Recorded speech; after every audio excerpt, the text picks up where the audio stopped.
Hello again and welcome to the Fat Feminist Witch Podcast, the show where I do a little ranting, raving, and wand waving.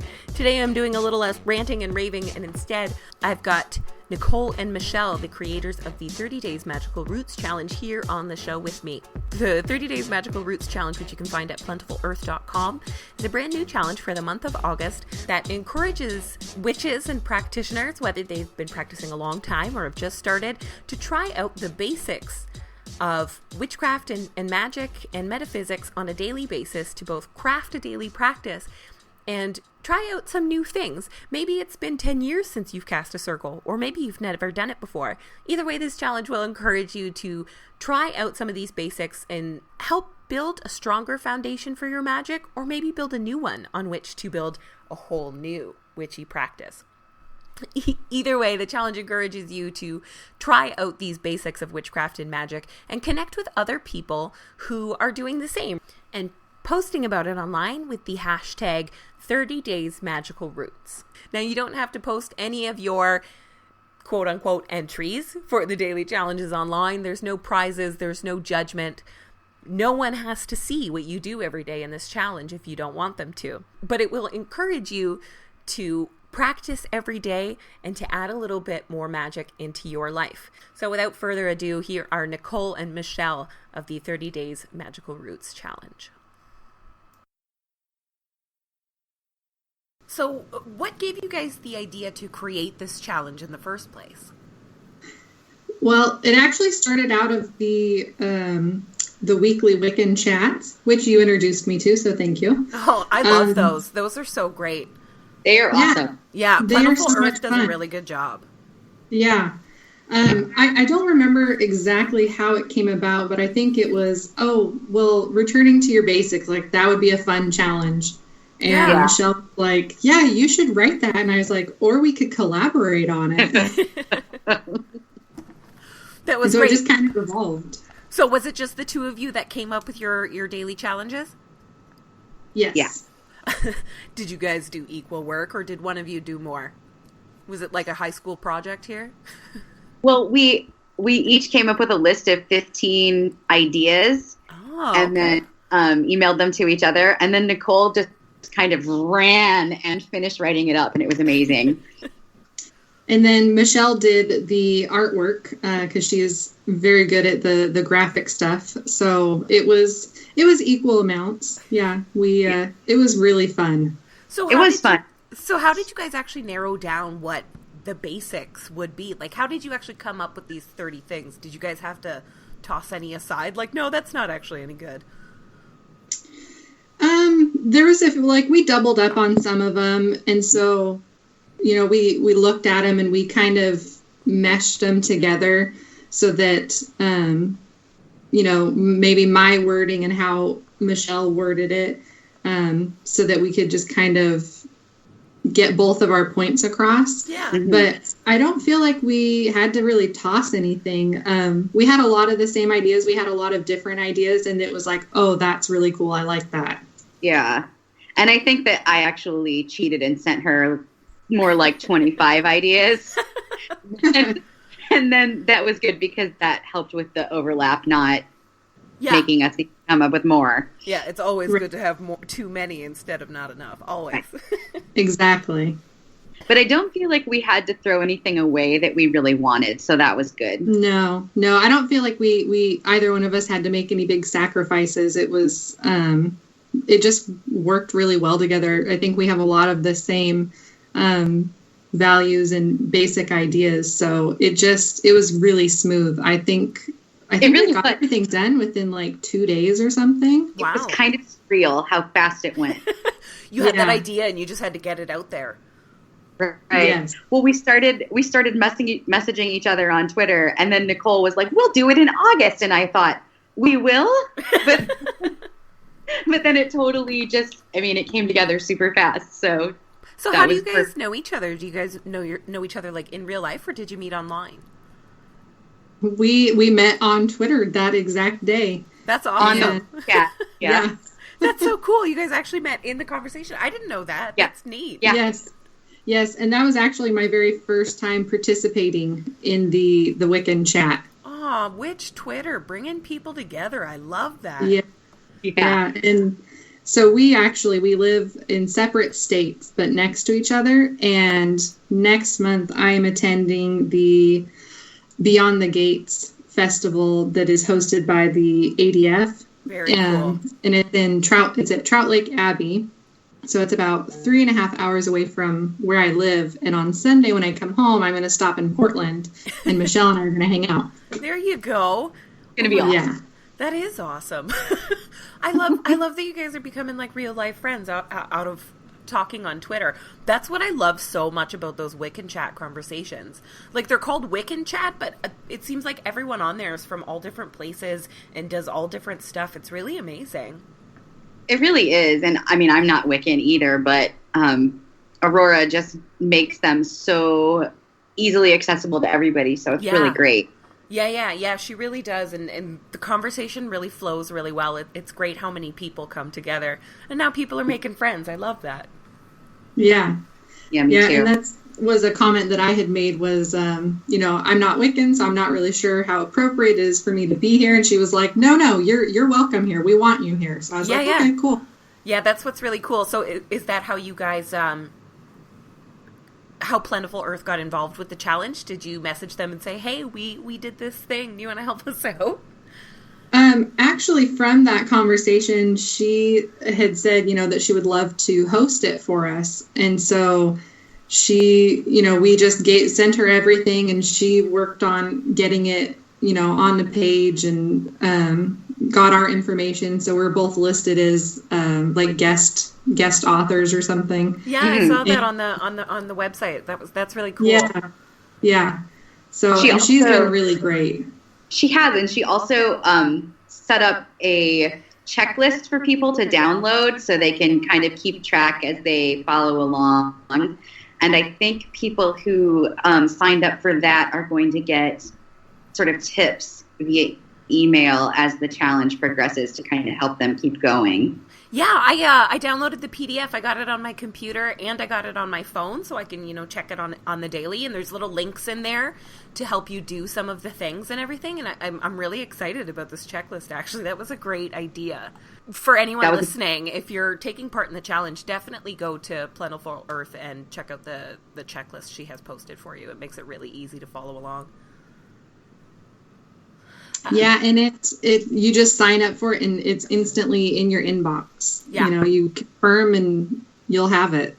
It's like magic. It's almost just like magic. So the challenge is about cultivating a daily practice for yourself and trying out the roots of magical practice every day. Do you guys have your own daily practices that you keep to on a regular basis? Yeah, so that's something that has been new to me in the last year. I practice yoga almost every single day, and that is a big part of my daily practice. I go through the asana and the meditation, and it's just something that really keeps me focused and grounded. Yeah. And I'm trying to do more of that. And so that's kind of where my thoughts were with this challenge was, well, I want to do this. I'm sure there's other people that want to. Yeah. And just making time for yourself to make sure that you are devoting yourself to your practice so that, you keep the energy going. Absolutely. Yeah. And I feel like I definitely keep in touch with my practice every day, but sometimes things get really haphazard. Yeah. And so I like the idea of kind of taking a month of going about it in a more orderly, premeditated kind of way to make it a little smoother. Yeah, it's definitely something I struggle with a lot. Like, even though I talk about witchcraft every day, I don't necessarily do it every day. And sometimes I start to feel guilty. Like, I've been talking about witchcraft every day for the last 5 days, but I don't think I've actually done any. And I feel kind of guilty, like, kind of forgot a vital step here. So, like, having that kind of checklist to give you ideas of something new that you can do every day, I think will be really helpful to a lot of people. I do too. And even if you only take one thing from it, that's okay. It doesn't have to be, every day I'm going to do this, this, and this. If you only have time to sit and meditate for 5 minutes every day, or, whatever it is, that's awesome. That's all that you need to do. One of my favorite podcasts that is no longer recording is called Witches Brouhaha with Velma. My favorite.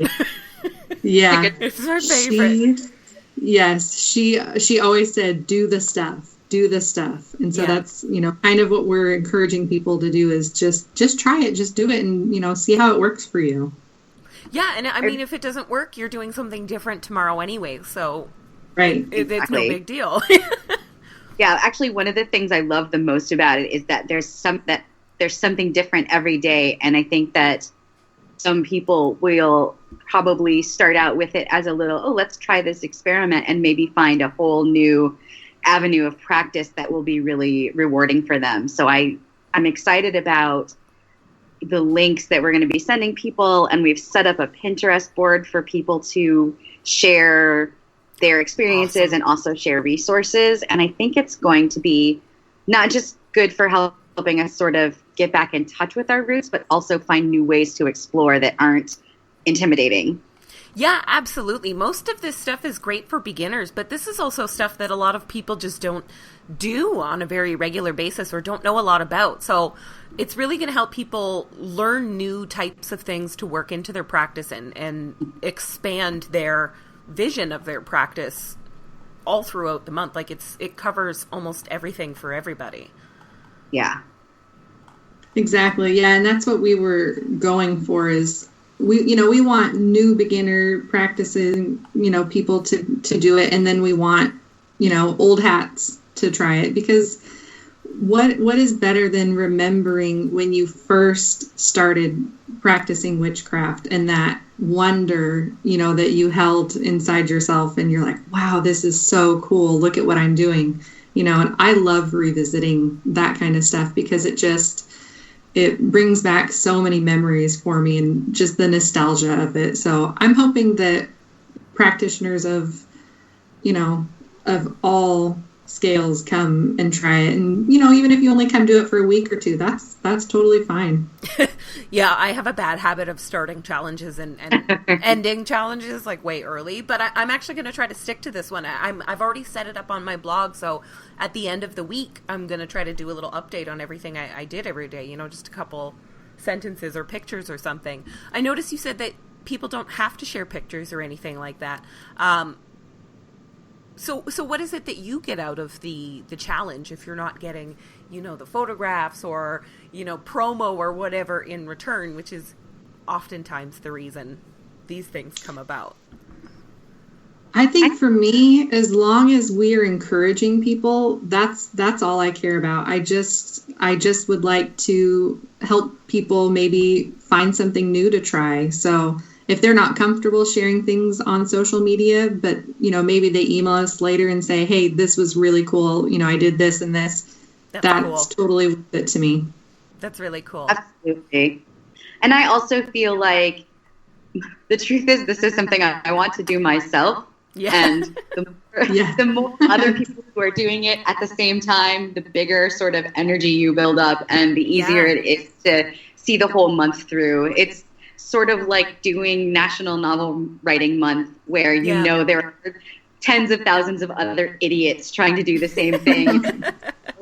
So you kind of ride that big surge of energy, and it makes it enjoyable instead of daunting. And I think that is going to be good for everybody who participates. Yeah, absolutely. I hope a lot of people do end up going the route where they share some of the stuff they do, because I'm excited to see how different all of these things look for everybody. On day one, on August 1st, it's Divination Day, where you use your favorite form of divination to ask, what should my focus be for the month? I'm excited to see how many different types of divination you get and how many different actual focuses you get from all the people that'll be sharing. Yeah, me too. That's going to be fun to see. Yeah. Like I said, there's something on here for everybody, so I'm excited to see how different it all is. Yeah, I think that we'll have a broad scope of practitioners, so I think it'll be really interesting to see what everyone comes up with. I haven't personally decided what method I'm going to be using for sharing my information, but I'm hoping a little bit of, Instagram photos, maybe some live Twitter videos, so... Oh, that would be cool. Yeah, there's a lot of fun stuff on here. Like in the Stone and Crystal Day, it can be really fun and pretty. And I would really like to share photos of me trying to do a yoga pose I'm not familiar with. Heck yeah. I'm all about that. That's just going to be hilarious. I'm excited. Are there any challenges on here that are like a genuine challenge for you that you expect to be slightly difficult or like really transformative? I think that for me personally, I think that just getting to it every day, remembering to practice the mindfulness and not getting caught up in the daily life, that for me is going to be my biggest struggle because, I work a full-time job. I have a lot of social engagements and it's easy to make excuses. So for me, it's going to be the commitment is going to be my challenge. Yeah. I'm really hoping that I'm going to be able to follow through. That's my intention. And so everyone is kind of going to be keeping me honest. So I'm looking forward to it. Yeah. I like that there's other people that are going to be like, hey, so how's that challenge going? Yes. Reminding me that I've got stuff to do. Do the stuff. the daily things. It's easy to just get sidetracked always, and then when you have something structured, it's sometimes even easier to be like, oh, I know I need to do that, but I'll get to it later. Yeah, absolutely. It's so easy to put some stuff off like that, even no matter how fun it sounds. I've been starting a book of shadows off for about 19 years, so we're going to see if this challenge actually gets me to decide how to start putting some things down. See, I have this similar problem where I have a book of shadows that is like, like 1/8 of the way done. I did a few pages and they look incredible and I'm like, that's enough. And now there's nothing else in there. It's been like over 2 years and I haven't added a single thing. And people are like, post pictures of your book of shadows. And I'm like, yeah, I mean, I did this 3 years ago, but it's still valid. Exactly. Yeah, so maybe you just add a new page into it. That's right. It'll kick myself so that I can actually get it done. I have so many ideas of stuff I want to put in there, and I just never get around to doing it. It doesn't seem important. Right. I'm the same way. I had a book of shadows that I started when I was like in junior high, and it ended up I didn't care for the binding, and it was difficult to move things around, and so I just had one made last year by a shop on Etsy. I can't remember the name of it, but it's really beautiful. It's wood and it has these screws in it, so they remove, and I can add more paper to it as I need it. Oh, that's excellent! It's really beautiful. She custom did a wood burning on it for me, and so it has the triquetra, and then it says Book of Shadows, and so I've been trying to work more in that and putting new information, kind of organizing it, and so that's something I'm looking forward to, is starting to use it more. That's what it's there for. It's a tool to be used, and right. I think that sometimes we forget about that. Yeah, you were saying you don't know which format to use to log your experiences with the challenge here. I think this is something you could actually put right into a book of shadows, especially if it's it's about divination and grounding and energy work. That's something that can go in there. Absolutely. Anyways. So that might be a way to actually get some real regular use out of the book of shadows through the challenge. Mm-hmm. Yeah, that's a great idea. Yeah, I think I might actually do that, because I was also wondering what I was going to do with everything. Yeah, I love when good ideas just come out like that. That's fantastic. Me too. I always get hung up on how should I put it together? Should it be a 3-ring binder so I can add things to it? Should it be handwritten so it looks cool? It's the whole getting in your own way with these fussy little details, when really just getting it out there in a form you can use is what matters the most, I think. So aside from the like the linked resources and the PDF here that Plentiful Earth put out. What kind of resources, like books or blogs or anything, would you recommend to people to help them fulfill some of their daily challenges? Well, I would say the Google. The Google. The Google. Oh, the Google. Yeah. It's my best friend and my worst enemy all at one time. Yes. Yeah.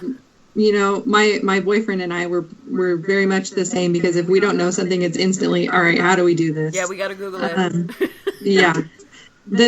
I've learned so much from scouring the internet. You know, you can find so many blogs out there, and Pinterest boards and Twitter feeds and podcasts, and I just start searching and see where it takes me.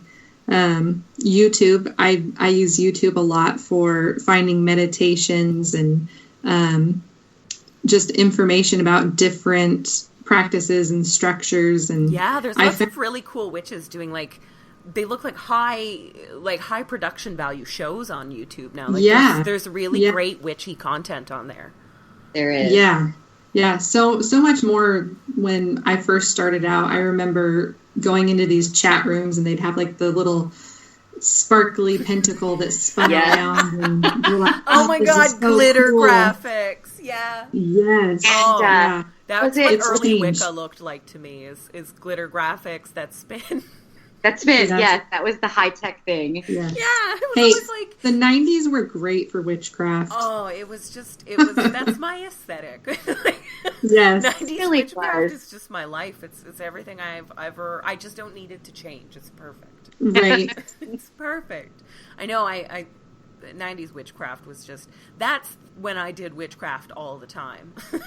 Yes. Those are the days when I thought I was going to have real magical powers. It's a good stuff. I was such a late bloomer. I actually started studying witchcraft in 1999. Oh, so I'm at the end. You made it. That was a great year. I missed the decade of glory, though. You still made it at the end, and I think it continued into the 2000s, because Charmed was still on TV. Oh, yeah. I was thinking of 90s witchcraft while I was reading your challenge because of the circle casting. Circle casting is something I rarely do anymore, because I've just done it so many times that I never want to do it again. And I've been to so many rituals and things where they don't even do any sort of circle casting anymore, and I always find it kind of odd. But other things on here, like celebrating the new moon isn't something I see all the time anymore, and kitchen witchery is falling by the wayside. So what is it that you guys like about these practices that are kind of starting to be a little less popular? Why do you think they still have value for modern witches? Well, I think circle casting is an interesting one. Yeah. Because so much depends on why would you cast a circle. If I'm doing ceremony outside, I will rarely cast a circle, or rarely cast a big deal circle, because you're sort of in it, you're surrounded by it. But if you want to do any kind of magic that's kind of intense, like you want to do healing work or you want to do manifestation work, I see a circle. It's a container for energy, and it really does hold your energy in place until you get it directed where you want it. And I think that that's really valuable. And I think that it's kind of sad that it's going away. I think evolving is important. Yeah, I think I've been trying to find better circle casting and like create sacred space techniques. I feel like summoning and invoking is a little arrogant. So a lot of my practice has been about like, how can I instead sort of, form working relationships with these energies and sort of be like, hey, you want to come help me out, instead of you get over here because I said so. So I think it deserves a real personal review for people to think about what it actually means to cast a circle and why you would do it and what benefit you would get from it. Yeah. I'm actually kind of excited about that one now. Well, I'm glad it helped. Yeah. It's just there's some stuff on here that I feel like I've done it so many times because I'm an older practitioner, and I was like, I don't know if I want to keep doing that. But that's a better way to think about it. I like that. Maybe I'll... And that is the whole point of the challenge is going back and revisiting some of those old practices that maybe you haven't done in a long time because you set them aside and you just want to see how you feel about them now. Personally, I don't even remember the last time I cast a circle. It's just not part of my practice. But I'm going to do it. I'm going to try it, see how I feel about it now. Maybe we'll come up with something we like better. Yeah. I always feel like when I'm doing magic that I'm in sacred space already. And so I never quite feel the need to cast a circle. But just because that's how I felt 5 years ago, I'm perfectly willing to revisit and see how things fit in now, because who I was 5 years ago is not who I am now. Yeah, so. Absolutely. That's great advice. All right, well, that's all the questions that I had for you guys. Is there anything else you guys would like to share about the challenge? I really hope that people sign up for it, and just, even if you don't want to share anything on social media, feel free to reach out to any of us, Plentiful Earth, Michelle, or myself, and just let us know how you liked it. Any comments, suggestions, and who knows, maybe we'll have something again. Yeah, that would be great. And I was say, when you were talking about resources, don't be afraid to send a private message to someone else who's participating and say, hey, I'm struggling with this activity. Do you have any ideas? I think that sometimes we forget to just ask each other questions, and it's really valuable to do that. That's a great idea. So if anyone is sharing their progress on the challenge online, use the hashtag, where is it here? Hashtag 30 Days Magical Roots.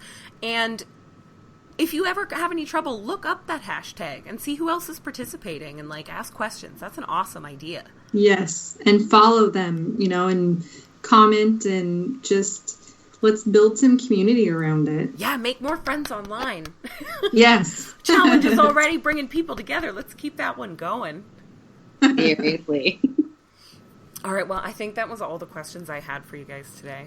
Thank you so much for doing this.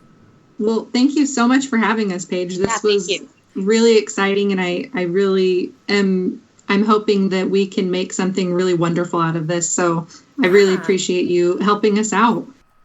Thank you so much to Nicole and Michelle for being on the show today. Nicole is actually a longtime listener of the Fat Feminist Witch. She's been listening and interacting with me all over social media pretty much since I started. And it's actually thanks to her that I got hooked up with Joanna DeVoe of the Hippie Witch Podcast, which I was on recently. So thank you extra for that, Nicole. And thank you, of course, to plentiful.earth.com for hosting the challenge. Now, if you want to get in touch with Nicole and Michelle and ask them about the challenge or see what they're doing, you can find Nicole at witchingmoon13 on Twitter and Michelle at Northwest Witch on Twitter.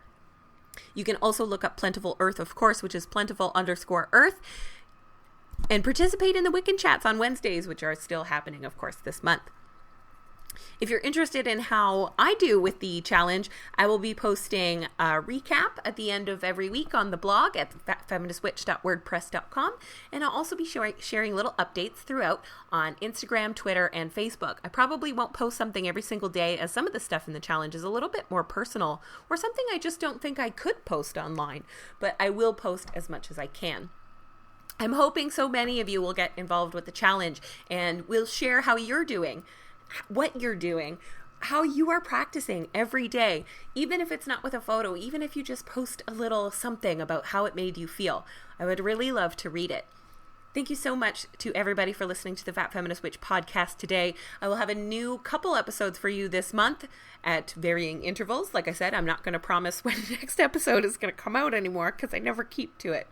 So I hope you all have a fantastic week, a fantastic month of August. And of course, if you practice any of the pagan holidays, tomorrow is Lammas or Lunasa. And I hope you have a wonderful, blessed, and slightly wild Lunasa. It's a fun time to hang out outside with family and eat lots of delicious foods. which are pretty much all my favorite things if you throw some cats in there. So have a great week and a wonderful month of August. I hope to see you all participating in the 30 Days Magical Roots Challenge.